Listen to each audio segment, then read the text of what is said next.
do, Dream Team? It's your boy Neal back with another reaction video, guys.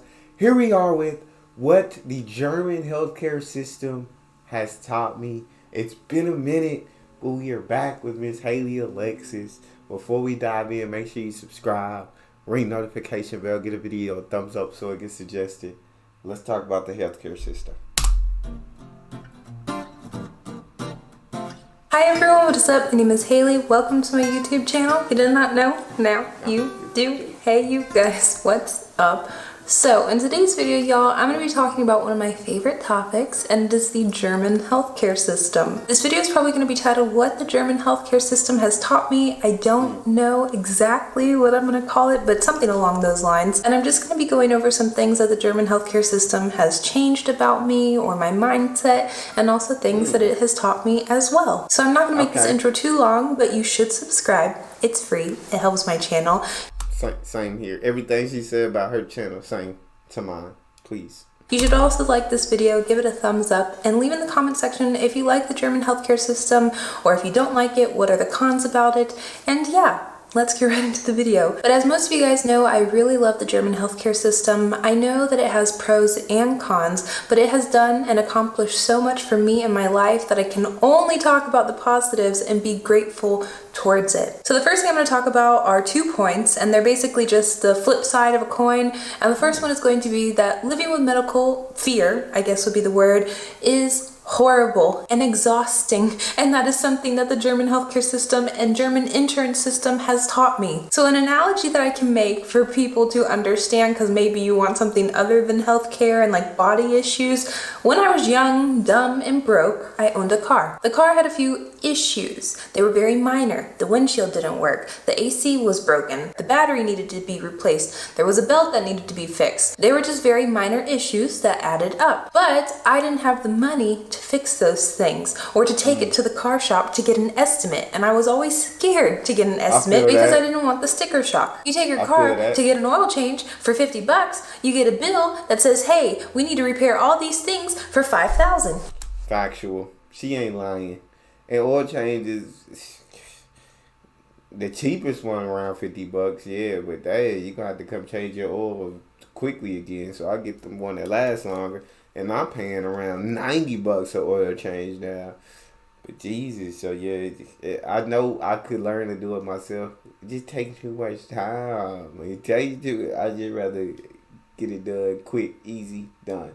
But I feel what she said. You go up there, they tell you everything wrong with the car, and you get a bill of 5,000. Hold on, I tell you I wanted y'all to fix that stuff. You're like, that's more than the car cost itself. So basically that's what happened to me, and I let those small issues turn into major issues. And what happened? The car literally caught on fire in the middle of the road, and it was dead. It didn't work after that. Would never work ever again. Took it to the car shop. Please repair it. They said, no ma'am, it's broken. You waited too long. You let all those issues pile on top of each other, and your car just gave up. And there's no way. So we could have did it for you earlier. We could have did it. God dang, see, yeah. And I said earlier, I didn't tell you to fix all that, but if you ain't got the money though, you ain't got them $50 oil change that you come out with, they saying that your car need $5,000 worth of work. Most people ain't finna pay $5,000 worth of work. Most people ain't got $5,000 to pay. So what you mean? I ain't got it. To fix it. And I feel like this is the same for your health, regardless if it's mental, if it's physical, does not matter. If you don't take care of the minor issues that you have, they will turn into major issues that do a lot of damage. And so like I said, a lot of people have this fear to go to the doctor, regardless if it's in the United States or any other place in the world that has a system similar to the United States, because A, they don't have any money, they don't have any health insurance, or if they do have a health insurance, they're scared of how much it might cost. Whatever the case may be, people don't go to the doctor for their minor issues. And those 100% correct. It's sad, but yes, dog, like most things, you're just gonna, unless you're dying, bro, you're not going to the hospital because you don't have money to pay for those visits. Even little clinics charge you just to walk in. Just to walk in, you already charge off jump. That's crazy, but when they actually do something for you, oh my God. Bills through the roof, dog. So yes, I she completely right. We don't go to the hospital over minor issues, and they could start turning into major issues, but because of the way the healthcare system is set up and because it's so freaking expensive, we don't have the money to do that. We can't. Those minor issues can lead into major issues. And a lot of times people think that they can self-help themselves. They say, oh, well, I can go take some ibuprofen and the pain is gone. But in reality, you're just suppressing the pain. And the fear, the pain is technically still there in the back of your mind. A lot of people tend to overlook this and they want a quick fix, they want an easy fix, they want a cost-effective fix. But if you do not eliminate the pain at the source or the issue at the source, it's going to keep coming up. It's going to keep causing you issues. And at some point, that issue might lead to your end. And so the contrapoint for this is that living without medical fear is the best thing in the world. A lot of people in the United States are stressed, they're tense, they're sick quite often. A lot of people attribute it to, I guess, the inequality of wealth. A lot of people attribute it to the lack of comprehensive healthcare for everyone. I don't know the exact reason for it. This is just an observation. But I do think that lack of healthcare for a lot of people, or very expensive healthcare for a lot of people, adds on to the stress and just tension they have in their life. And so when you eliminate the fear of needing medical help or having a medical issue, you eliminate a lot of stress and a lot of tension in your life, which makes your life a lot easier in that aspect. I know in Germany that I can go to the doctor, not worry about how much my copay is going to be, if there's going to be a premium, unless I go to a dentist or a specialist. But a lot of times, even with the premiums, the extra money that I have to pay on top of my insurance for certain services, I know that it's still going to be relatively affordable most of the time. But 99.9% of the time, everything is still affordable to me. And this could also be that I'm just American and anything under like $500 for a procedure or something extra is really affordable to me. That could be. But it seemed cheap. You know what I'm saying? You like, oh, that's it? Oh, back in America, this would have cost me like $20,000. Yeah, under $500? Oh, yeah. Let's knock that out. No problem. I understand that, bro. But yes, I feel like it 100% takes stress off of you. You don't have to worry, especially if you have a family. You feel me? You're not stressed about, hey, if your kid gets sick, let's get them to the hospital quickly. If your significant other gets sick, let's get them, no matter if it's a minor issue or what, let's just get you checked out. Better to be safe than sorry. Rather, it's here in America, it's like you said, you try to do everything you can yourself before you actually have to go to the hospital. You try to get over-the-counter medicine. You try to do home remedies. You try to Google exactly what's wrong and exactly what I can do to fix that. You do everything you can to not go see a medical professional because it costs too much money. And unfortunately, a lot of people suffer due to that. Whether it be, you know what I'm saying, their health, their lives, their bank accounts. Like, a lot of people have to suffer due to this healthcare system. And it needs to be fixed. It needs to be fixed. Be my bias, who knows? The next point is a small point that I wanted to include, and it really has no medical background to it, but basically that home remedies are very good for the soul and your like psychological health. So one thing I used to hate in Germany were the home remedies that people would always prescribe. Drink some tea, do this, and I'm just like, where's the medicine? And they're like, you don't need some medicine, just rest. And I'm like, no, I need some medicine. And here in the United States, we have stuff like drink some Sprite, eat some saltine crackers, have some chicken noodle soup. A lot of people, they laugh at those things and they don't think that they make you feel better, but they do provide comfort, which does help you feel better. Does it get rid of your pain? Probably not, but it puts you in a better mindset. And I've realized how important those things are since living in Germany. It could be that I've had to deal with a lot of things by myself. I mean, I've had Mike for the majority of my medical issues, but I haven't had like my family here to comfort me. And so the way that I've been able to comfort myself in Germany is to listen when people say, drink a tea, eat some Salzstangen. So like I said, they're probably not going to fix your medical issues, but they are going to make you feel better. And this also goes for eating the dang chicken noodle soup and drinking the Sprite or the ginger ale in the United States. But the next point is going to be a little bit more serious than the home remedies and all that good stuff. And it's going to be that Germany has taught me to stop taking medicine like candy and to accept pain. So if you're from the United States, this point is directly tailored. I'm watching you. It is for you. Please listen to this. Oh yeah, you probably talking to me, Haley. You probably, because I don't get sick often. It's pretty rare that I get sick. Like normally, I'm good to go 365 days a year. But sometimes my body decides it wants to be sick. Too much germs, can't fight the bacteria. Sometimes I do get sick. And once I start feeling an ounce of sickness, yes, I will start popping ibuprofens, Tylenol, Advil, anything, depending on what the sickness is, whether it's stomach ache, headache, cold, flu. But yeah, I'm popping pills, dog. Like I said, it don't happen often to me, but when it do, I'm popping pills. So I'm not a good acceptor of pain. I'll just say that. Some things I can, but some things I'm just a baby when it comes to. I'm not a good acceptor of it. So let's see what Haley got to say.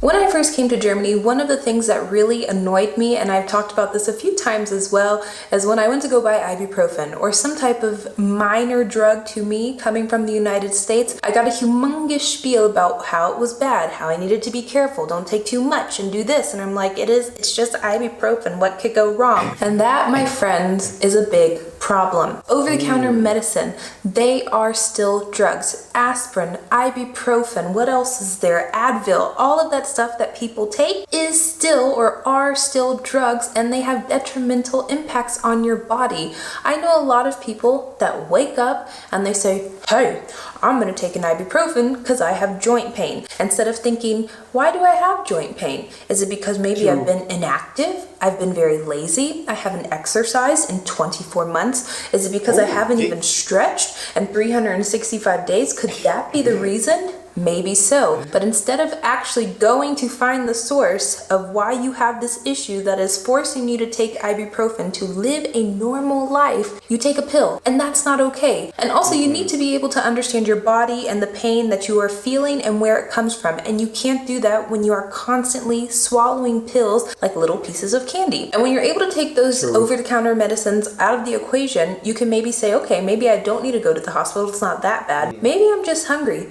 Maybe I haven't drank water. Or hey, I haven't slept properly in the past month. Maybe I need to get a better sleeping schedule. Those things can have a direct impact on your health level. Every time I go back to the United States and I have like a sickness or something wrong with me, I have a little pain here and there, my mom always thinks I'm crazy, or even my friends think I'm crazy that I never take pills. I always try my best to wait until the absolute necessary of me taking it. Now, when I was in the United States and I had... You know what's crazy to me is when I was like really young, there was one instance that like I was having this headache, dog. And I was young, and I was a boy, and y'all know boys, we don't really like to bathe, we don't like to shower. We would just want to go play. We just want to play. So I was young and I was a boy, and I hadn't showered that day, maybe not the day before or that day. And so I had this headache, and I'm telling my dad, like, Dad, I got a headache. Like, he like, jump in that shower, and your headache will probably go away. And I'm sitting here like, that don't even make sense, dog. Like, you probably give me some medicine. What you talking about, jumping in the shower? And he probably just, he probably didn't even know. He probably just like, dang, he stink, dog. Like, he need to get in the shower. And if I can convince him to get in the shower this way, then... then that's what I'm gonna do.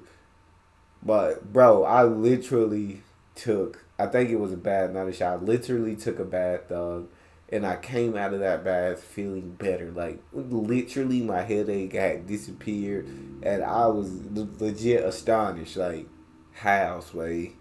I don't know how it happened, but yeah. So I understand what she's saying. When you need to figure out like why you may be hurting, or why you may be aching, or why your head may be hurting, or what's going on behind this, because I do understand she's saying that's like popping pills you're just suppressing the pain, but when the pain comes back, you're just going to pop more pills. You're going to do a lot of damage to yourself that way.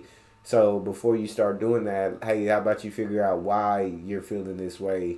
Whether it be, like she said, inactivity, whether it be, hey, I'm not eating a healthy diet, I'm not drinking enough water, I'm not doing all these things that you know you should be doing for your body to function properly.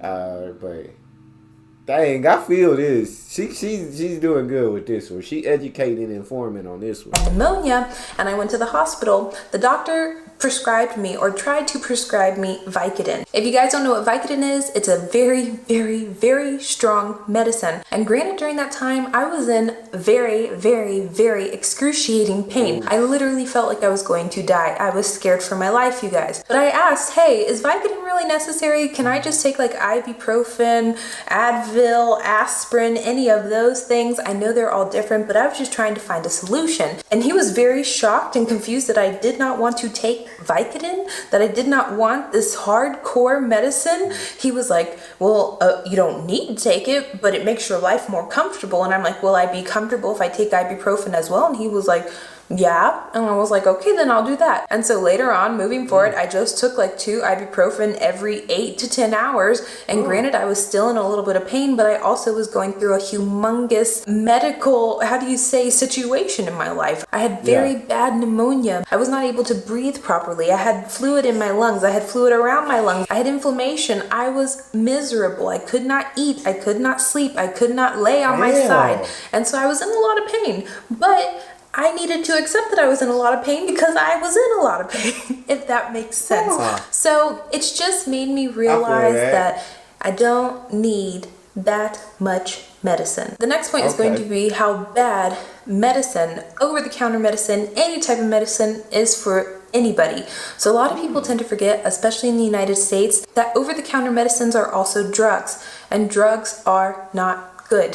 Like, I don't know how many times I have to reiterate this. A lot of times we think of it as something very minimal, and it's also because we don't have a middleman that gives us access to information, like in Germany. So in Germany, you go to the pharmacist, and like I said in the previous point, sometimes this annoyed me in the past, but I'm also very happy it did happen. That when you would go to buy aspirin, ibuprofen from the pharmacist, they would tell you the side effects, the pros, the cons, how you're supposed to take it, when you were supposed to take it, dosage information, and I found that to be very helpful. And I also realized how many horrible side effects these medicines have that we can purchase over the counter like candy in the United States. And people usually, I did used to read the packaging of these things in the United States, and I would see, oh, it causes stomach lining ulcers or issues with your stomach. And I'm just like, okay, well, what does that mean? You know that that's bad, but you don't have access to that information with a medical professional telling you what this could lead to. So yeah, I would usually take these medicines. I knew that there were issues, but I didn't know that these issues could be so detrimental for my health, my life, and my body. And so with the German healthcare system and the pharmacists that have been able to properly explain everything to me,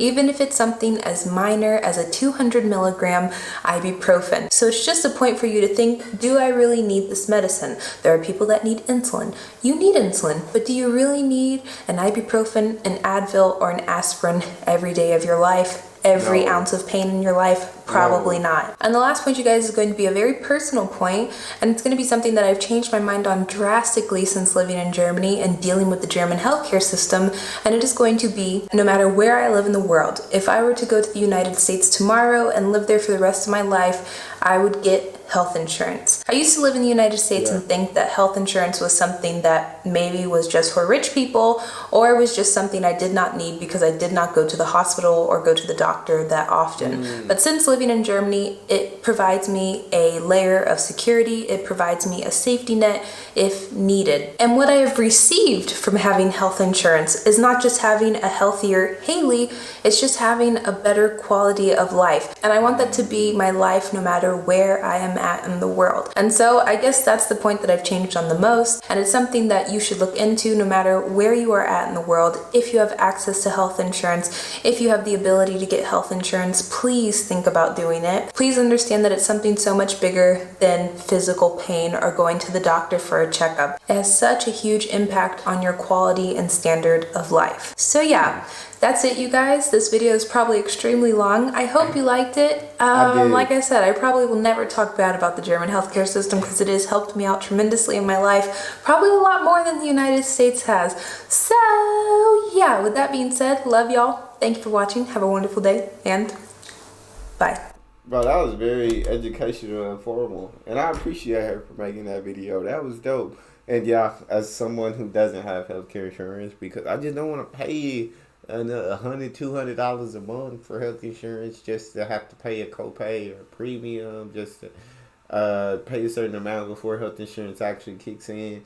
When I, like she said, when I don't go to the doctor ever, really, so it's just expensive. I know I should have it. I know it's better to have it and not need it than to need it and not have it. But I don't know. I got a health credit card, so swipe that bad boy. But yeah, I should have it.